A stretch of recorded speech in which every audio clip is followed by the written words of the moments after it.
बोलिए सदगुरुदेव की जय। संत समाज की जय।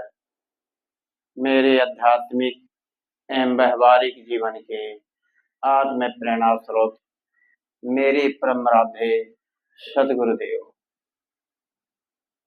एवं इस सत्संग सभा स्थल में बैठे हुए मेरे धर्म प्रेमी सज्जनों, ममतामयी माताओं बहनों एवं नन्हे मुन्ने प्यारे बच्चों,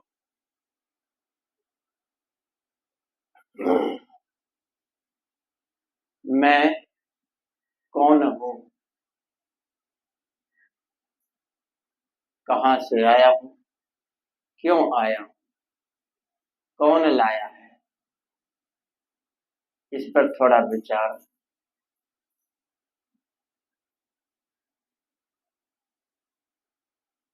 हमारा जन्म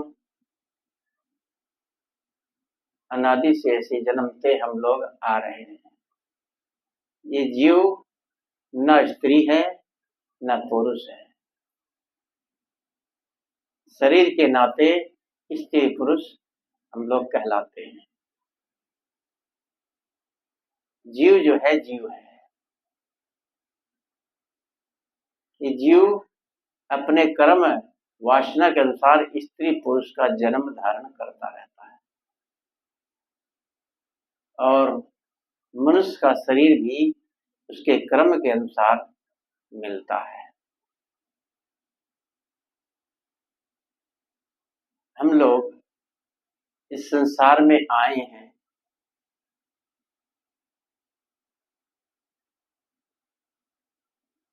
कल्याण के लिए, लेकिन पैदा होते ही हमें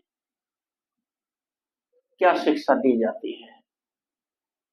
कभी भी बच्चे को माताएं ये शिक्षा नहीं देती कि आप संतों के पास जाओ, अपना कल्याण करो, मुक्ति का काम करो। कितने बालक पैदा होते ही जिनको ज्ञान होता है, पिछले जन्मों का उनका संस्कार होता है और पैदा होते ही संतों के शरणों में चले जाते हैं। कितने लौट के आ भी जाते हैं। अपना कल्याण हम मुक्ति क्या गृहस्थ में रह करके नहीं कर सकते? गृहस्थ जीवन भी बहुत बड़ा धर्म बताया है। गृहस्थ से ही बड़े बड़े संत महापुरुष गए हैं निकल के। बुद्ध, महावीर, कबीर, प्रहलाद,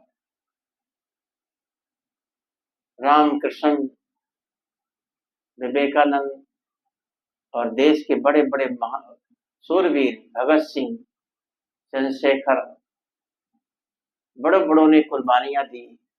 ये किस कहां से? इस माता के गर्भ के से ही पैदा हुए।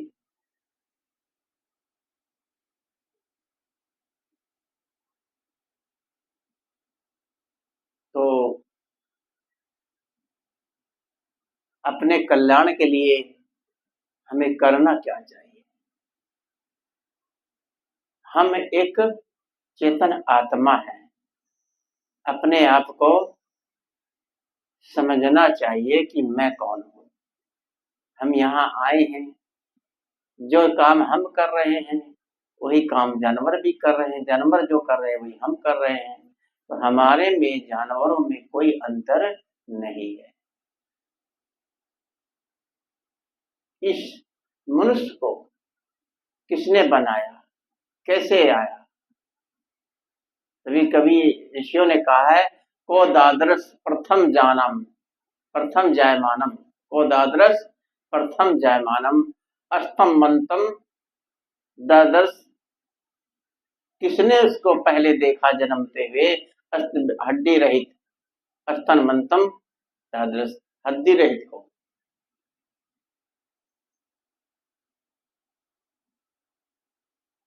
किसने उसको बनते देखा? इस सृष्टि अनादि से है, इसको किसी ने नहीं बनाया।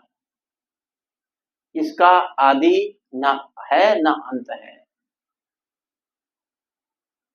इस सृष्टि को उत्पन्न होते किसी ने भी नहीं देखा। मूल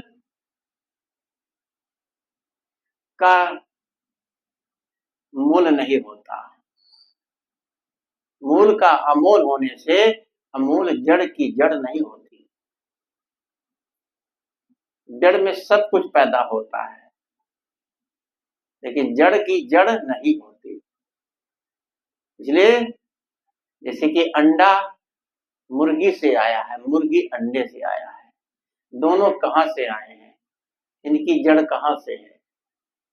इनकी जड़ मुर्गी से है। मुर्गी अंडा पैदा करती है, लेकिन मुर्गी और अंडे दोनों कहाँ से आए, ये पता लगाना बहुत कठिन है। ये जीव कहाँ से आया, किसने बनाया, कहाँ जाता है, इसका अंत नहीं है।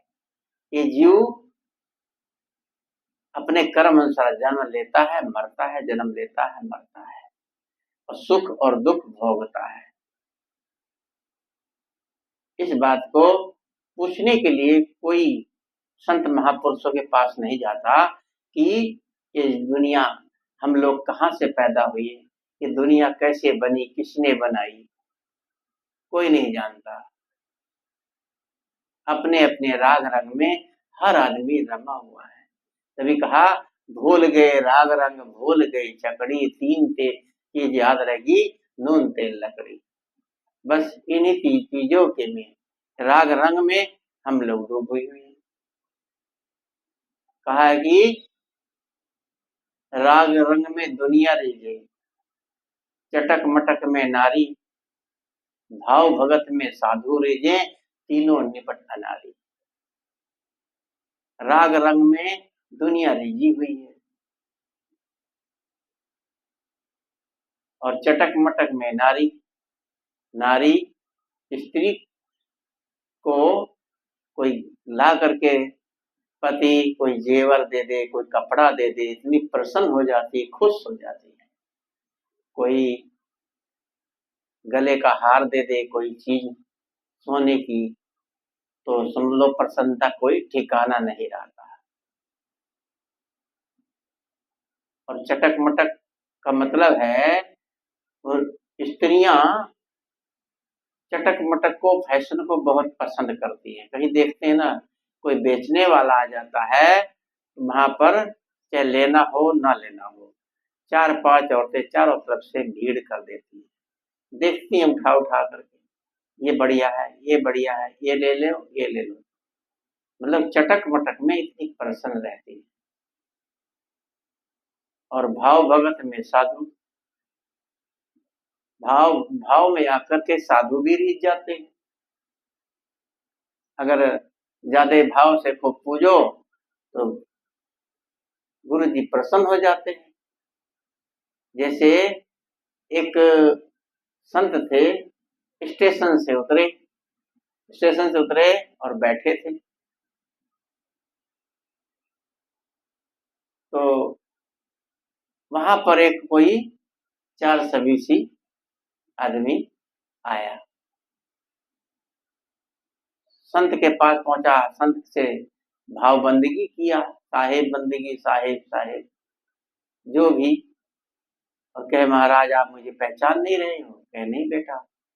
अरे महाराज आप वहां मिले थे सत्संग में, भंडारे में, वहां प्रोग्राम में मिले थे, आप भूल गए? कहे नहीं बेटा मुझे तो याद नहीं है। कहे कोई बात नहीं। कहे चलो ठीक है, मैं आपके लिए कोई चाय पानी लाऊं? कहे नहीं नहीं कुछ नहीं। कहे नहीं कुछ लाता हूँ, चाय, कहे चाय नहीं पीता। कहे अच्छा चलो दूध लाता हूँ। गया दौड़ा दौड़ा घूम घाम के आ गया गुरुजी, यहाँ लाने के लिए बर्तन नहीं था, आप अपना बर्तन दे दीजिए टल्लू, इसमें दूध ले आता हूँ। तो बेचारा संत भी भाव में आगे, बेचारा चेला मिल गया, खुश हो गए, और दूध लेके आ रहा, जाओ भाई ले आओ। डल्लू दे दिया अपना, और जा कमंडल दिया, और गया दूध लेने के लिए। अब वो दूध लेके आया ही नहीं। संत जी इंतजार करते करते करते घंटों बीत गया, उसने आना ही नहीं था। वो तो संत का डल्लू लेके जाना था। तो भाव भगत में साधु रीति आओ, तो उनके भाव भगत भाव से प्रेम से पूछा, संत जी ने अपना कमंडली दे दिया। तो इसलिए ज्यादा अभाव भावुकता में आकर के कोई काम मत करो।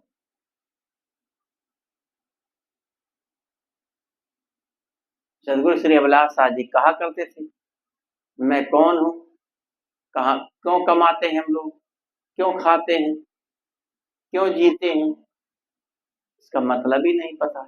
पता है कमाते हैं खाने के लिए, खाते हैं जीने के लिए, जीते क्यों है इसका पता नहीं। जीते हैं हम लोग कल्याण के लिए।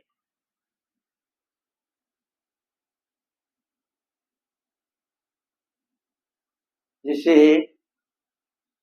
कल्याण अगर किसी भगवान से हो जाए, किसी संत के पास रहने से हो जाए, किसी ईश्वर के पास की उपासना से यदि कल्याण हो जाए, तो कृष्ण के पास पांडव कौरव पांडव रहते थे, कृष्ण को भगवान कहते हैं।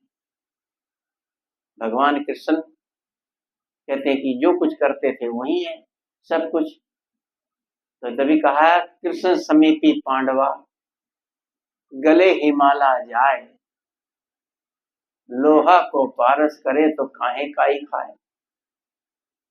कृष्ण के पास उनके साथ में पांडव लोग रहते थे। पांडव लोग रहते थे, लेकिन हिमालय में गल कर मरे। उनका कल्याण कृष्ण जी ने नहीं किया। खुद कृष्ण जी का भी कल्याण नहीं हुआ। वो भी किसी व्याध के हाथ से, किसी शिकारी के हाथ से, बाणों से, तीर से मारे गए थे।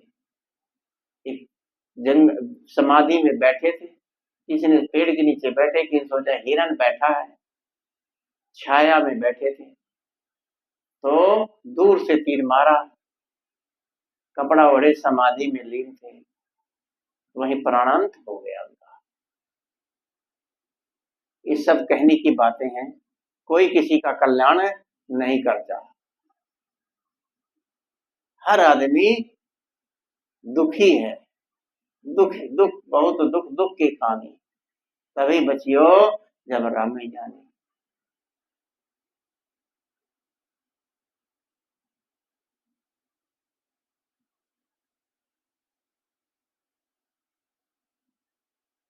कहा है, जो देखा सो दुखिया, देखा दुखिया,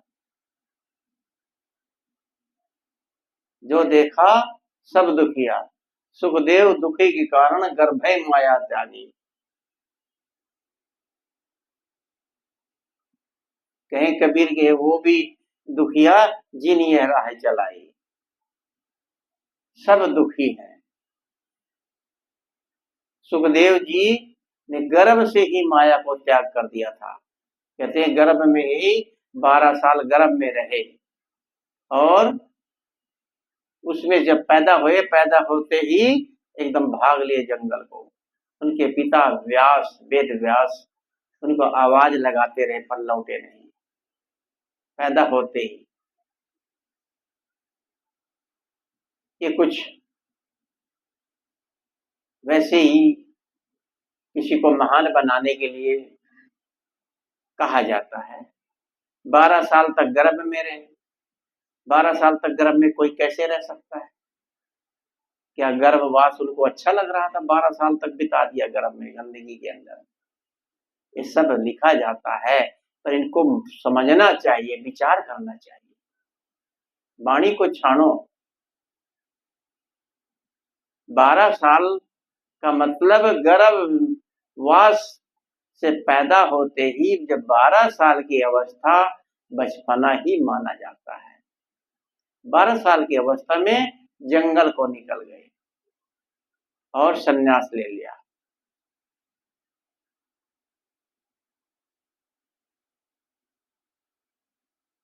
तो माया किसी को नहीं छोड़ती है। यदि माया को आप पकड़ोगे तो माया आपको और पकड़ेगी। ये दुनिया को चलाने वाला कोई नहीं है, लेकिन लोग कहते हैं कि दुनिया को परमात्मा चला रहा है, उसी की शक्ति से दुनिया चल रही है। वो कण कण में है। कण कण में क्या है? कण कण में नियम व्याप्त है। नियम से सब कुछ हो रहा है। नियम से सूरज निकलता है, नियम से दिन होता है, नियम से रात होती है, नियम से फूल खिलते हैं, नियम से सब कुछ जितना भी हो रहा है नियम से हो रहा है। अगर परमात्मा दुनिया को चला रहा है तो दुनिया में जो पाप दोष हो रहा है, संताप हो रहा है, लोग दुखी हैं, उनको इस दुख से निकाल देना चाहिए। लेकिन वो हमारा दुख दूर नहीं कर पा रहा है। अपना दुख दूर करना है, कोई भगवान आपका दुख दूर नहीं कर सकता। एक तो ये लोगों ने भरमाया है कि भगवान ही सब कुछ करता है। अगर भगवान सब कुछ करता है तो पाप जो करते हैं वो किसको लगता है? हमें नहीं लगना चाहिए। नियम से चलोगे, टाइम से खाना खाओगे, हल्का खाना खाओगे तो तंदुरुस्त रहोगे। ज्यादा पेट भर के खाना खाओगे तो पेट में दर्द होगा। संयमता बरतोगे सुखी रहोगे। कोई भगवान आपको, कोई हनुमान आपको ठीक नहीं कर सकता यदि आपने नियम का पालन नहीं किया। तभी किसी संत ने गाया कि ठहरी नहीं है उम्र, ढलती चली गई, ठहरी नहीं है उम्र, ये ढलती चली गई, आदत पुरानी लीक से चलती चली गई, ठहरी नहीं है ये उम्र, ये ढलती चली गई। तुम चाहते हैं वे गुरु की उपासना, दिन रात मगर वासना छलती चली गई, ठहरी नहीं है उम्र, यूं ढलती चली गई। दुनिया में देखा सब कुछ लेकिन मिलना कुछ भी नहीं।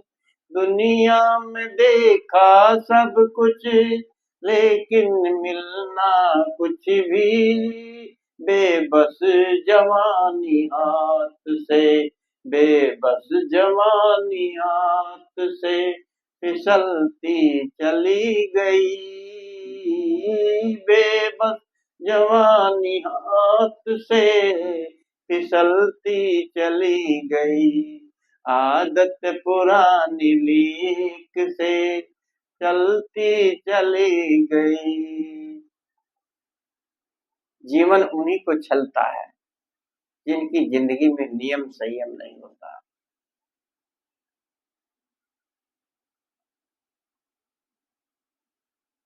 आदत अपनी हमें अच्छी बनानी चाहिए। आदत अच्छी कैसी? आदमी सुबह उठता है, क्या करता है? सुबह उठते ही पेट के लिए पेट भरता है, उठता है, उठते ही आदमी ना मुंह धोता है, न मंजन करता है, न राम न रहीम, बस बेड टी, लेटे लेटे चाय चाहिए,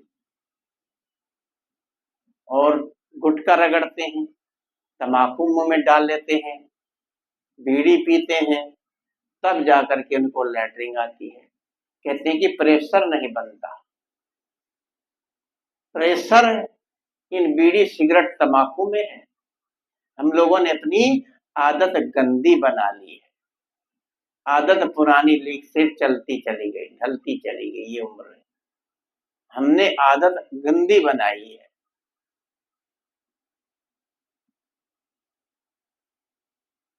भोजन बनाते हैं, कितनी माताएं भोजन बनाती हैं, मुंह में गुटखा डाल लेती हैं, तम्बाकू, और काम करती रहती हैं, और वहीं चूल्हे से दूर जाके थोड़ा पुछ से कर देती हैं।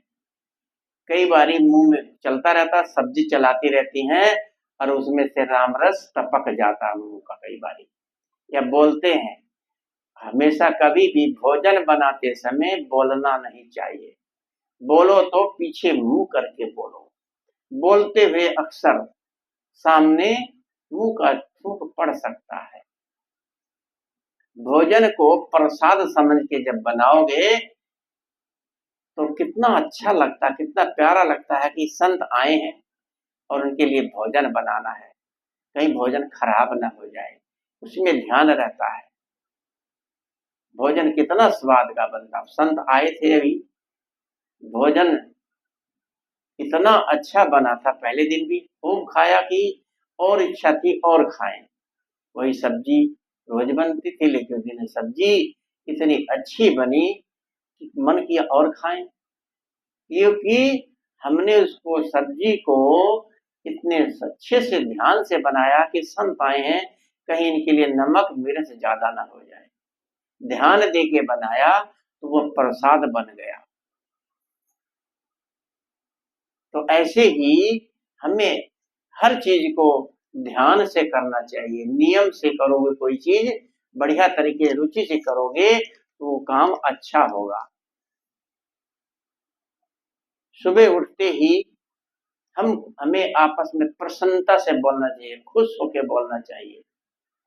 एक बार सुबह उठ करके मुस्कुराओ, आपस में प्रेम से बोलो, आराम से बोलो, धीरे से बोलो, अच्छा बोलो। जैसा हम सुबह सुबह करेंगे वैसा ही हमारा मन हो जाता है।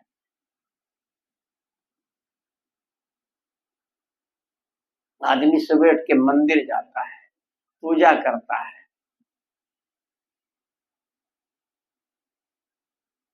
मंदिर में मूर्ति के आगे घुटने टेक करके आदमी प्रार्थना करता है, हे भगवान मुझे ये दे दे, सुखी कर दे। ठीक है, हर आदमी मंदिर में कुछ मांगने के लिए जाता है। फ्री में बिना मतलब कोई किसी की पूजा नहीं करता। राम से कोई नहीं मांगता, हनुमान से लोग ज्यादा मांगते हैं, क्योंकि हनुमान रिद्धि सिद्धि के दाता हैं, आठों नौ निधि के दाता, इसलिए लोग हनुमान की पूजा ज्यादा करते हैं। जिस मूर्ति को के आगे हम गिड़गिड़ाते हैं, वो मूर्ति जानते हैं कि इसको कारीगर ने बनाया है, और मंदिर में ला करके उसी पत्थर को काट पाट करके मूर्ति बना करके मंदिर में ला के रख देते हैं। हम ही लोग उसका घर बनाते हैं, और हम ही लोग उससे अपना घर बनाने के लिए प्रार्थना करते हैं। ये जीवन ये अनमोल है, अपने जीवन को समझो। कोई परमात्मा, कोई ईश्वर, कोई भगवान आपके दुख को नहीं काट सकता। दुख तो आपका कर्म है। दुख और सुख, दुख को सुख में बदलो।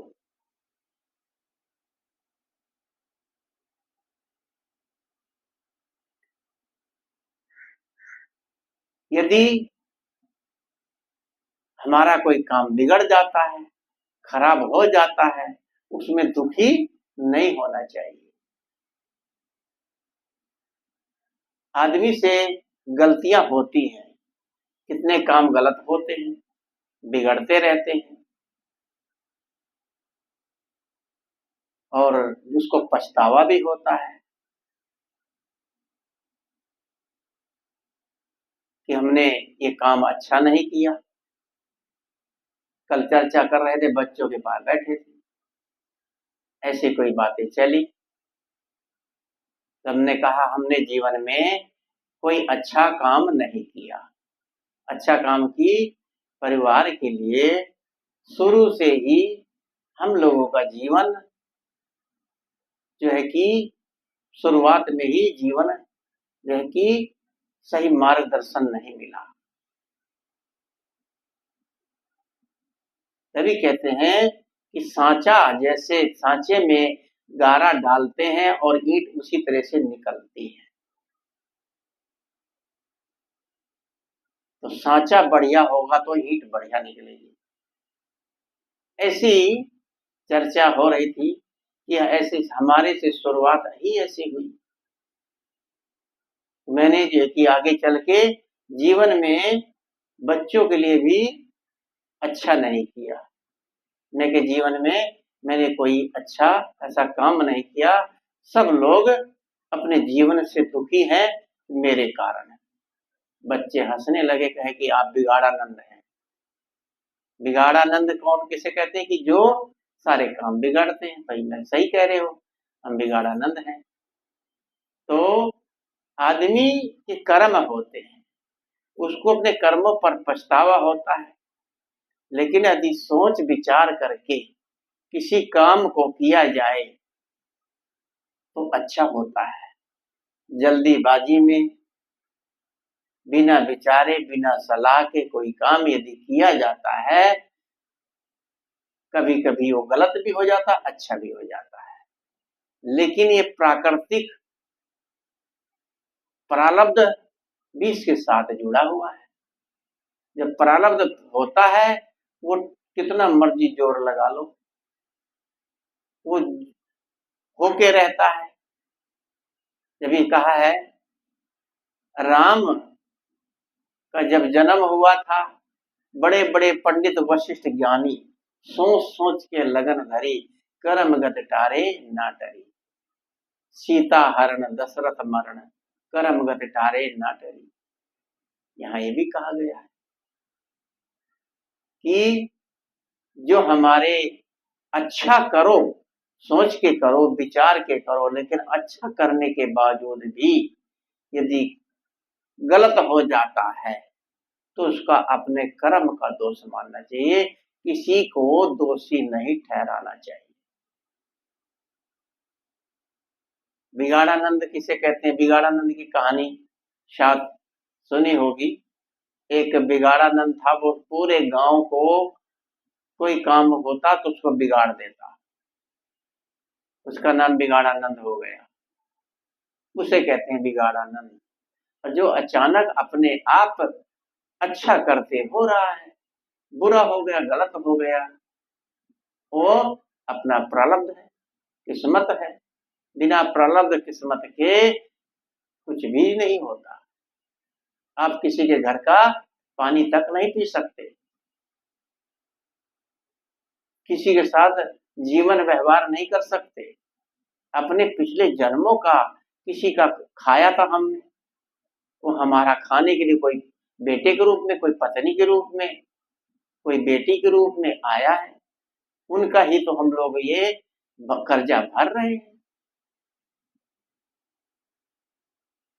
ऐसे ही इतने बड़े बड़े काम ऐसे नहीं हो जाते, ये प्रारब्ध के ऊपर होता है, संस्कार प्रारब्ध होता है।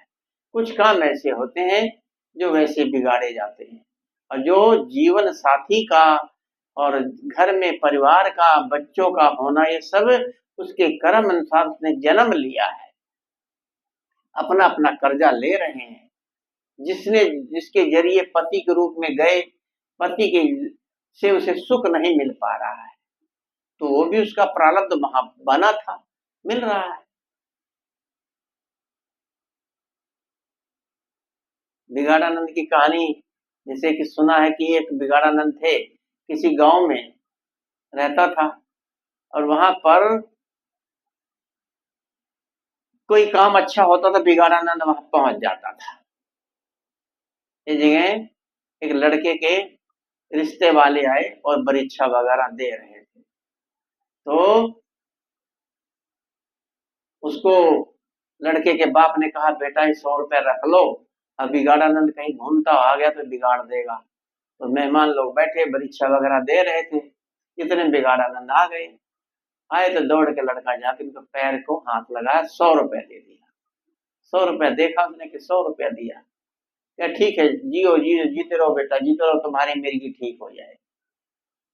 अब ऐसा सुन करके जो लड़के लड़की पक्ष वाले आए थे, सुना है मिर्गी पड़ती है इसको, और तो उठ के खड़े हो गए, चल दिए अपना सामान सामान उठा के।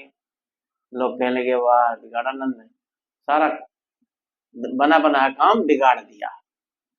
अब उसको 500 रुपया देते तो खुश हो जाता। ऐसे ही गांव का सारा काम बिगाड़ता रहता था, तब उसका नाम बिगाड़ानंद पड़ा था। करते करते ऐसे जब वो बूढ़ा हो गया तो लोगों से हाथ जोड़ के कहने लगा कि भाई मैंने जीवन भर सबके काम बिगाड़े हैं, उल्टे काम करे, मुझे माफ कर दो, अब मेरा अंत समय आ रहा है, अब मैं मरने वाला हूँ। कि भाई ठीक है, जा रहे हो तो कोई बात नहीं, जो किया सो किया। कि एक मेरी इच्छा है। कि क्या? कि मेरी इच्छा है कि तुम लोग जब मैं मर जाऊं, मेरे मुंह से मैं गलत काम किया है, गलत गलत बोला हूं, इस मुंह में लकड़ी का खूंटा ठोक देना, अब मेरे को जब शमशान घाट ले जाना। क्या पागल हो? कहे नहीं नहीं, देखो मेरी आखिरी इच्छा है। थोड़ी देर, कुछ देर बाद वो प्राण उसके निकल गए। सब लोग कहने लगे बिगाड़ानंद ने ऐसे ऐसे कहा है, क्या करें? कि चलो उसकी आखिरी इच्छा थी, कर देते हैं, क्या जाता है। तो उन्होंने लकड़ लिया, लंबा सा मोटा सा खूंटा, छील छाल के उसके मुंह में ठोंक दिया। ठोंक करके कपड़ा ऊपर से लगा दिया और ढक दिया, ऊपर से अर्थी लेके चल दिए, और ऊपर सफेद कपड़ा ढका हुआ था, ऊंचा सा दिख रहा था डंडा, लेके जा रहे कि जी। आगे देखा तो पुलिस वाले गश्ती उधर से निकल रहे थे मोटरसाइकिल पे। तो देखा ये कैसे, क्या चीज है ले जा रहे भाई, ऐसे तो कोई देखा नहीं कि ऊपर डंडा खड़ा है, क्या है ये सिग्नल सा। तो उन्हें पुलिस वाले ने रोका, कह रुको, उतारो इसको, क्या है ये। उतारा, देखा तो मुंह में खोटा ठोका था। क्या तुम लोग इसको मार करके ले जा रहे हो, चलो थाने में। उनको सबको, गांव वालों को थाने में ले जाके बंद कर दिया। सब लोग कहने लगे वाह रे बिगाड़ानंद, जीते जी सबका काम बिगाड़ते रहे कि मरने के बाद भी बिगाड़ के गया। कुछ लोग ऐसे हो बिगाड़ानंद, उनको कहते हैं बिगाड़ानंद, जो किसी का काम बिगाड़ते हैं। जो अपने आप कुछ हो जाता है, अच्छा करो, हमने मकान बनाया, अच्छा बनाया अपनी तरफ से, पैसा लगाया, अब किसी के समझ में नहीं आया, नया मॉडल का बनना चाहिए, बढ़िया बनना चाहिए। अब उसमें कहा जाए कि सब बिगाड़ा है, बढ़िया नहीं बनाया है, तोड़ के दोबारा बना लो भाई। तो कोई भी काम जो कोई करता है उसको सराहनीय करना चाहिए कि आपने अपनी तरफ से अच्छा किया। बाकी हमारा पुरुषार्थ प्रारब्ध है, बिना पुरुषार्थ प्रारब्ध के कुछ भी नहीं मिलता। हम किसी की सेवा नहीं कर सकते, किसी को एक टुकड़ा भी नहीं खिला सकते। कई बारी हम लोगों के मुंह में खाना जाते जाते वहीं रुक जाता है, कोई घटना पता लग गई तो खाना वहीं रुक जाएगा, आपके अंदर खाना नहीं जाएगा। तो जब संस्कार प्रारब्ध होता है तभी वो चीज मिलती है, बिना संस्कार प्रारब्ध के एक दाना भी आपके मुंह में नहीं जाता। इसलिए अपने जीवन को समझे, मैं कौन हूँ, अपना जीवन क्या है, मैं कौन को समझूं, मैं कौन हूँ, कहाँ से आया हूँ, ये जीवन किस लिए मिला है। आंख बंद करके हमेशा सोचना चाहिए, मौत को याद करना चाहिए। जिन्हें यहाँ से जब संसार छोड़ के जाएंगे तो बाद में लोग क्या कहेंगे, अच्छा या बुरा। तो हमें अच्छा करके जाओ, बुरा कभी ना करो, किसी के आत्मा को मत दुखाओ। दया, करुणा, क्षमता, शीलता, ये सब चीज आपके अंदर यदि होगी, कभी आपका अहित, आपका कभी बुरा कभी नहीं हो सकता। तो इन्हीं शब्दों के साथ मैं अपनी मैं वाणी को विराम देता हूँ। बोलिए सदगुरुदेव की जय। वंदन है जी गुरुदेव, आपको वंदन है, वंदन।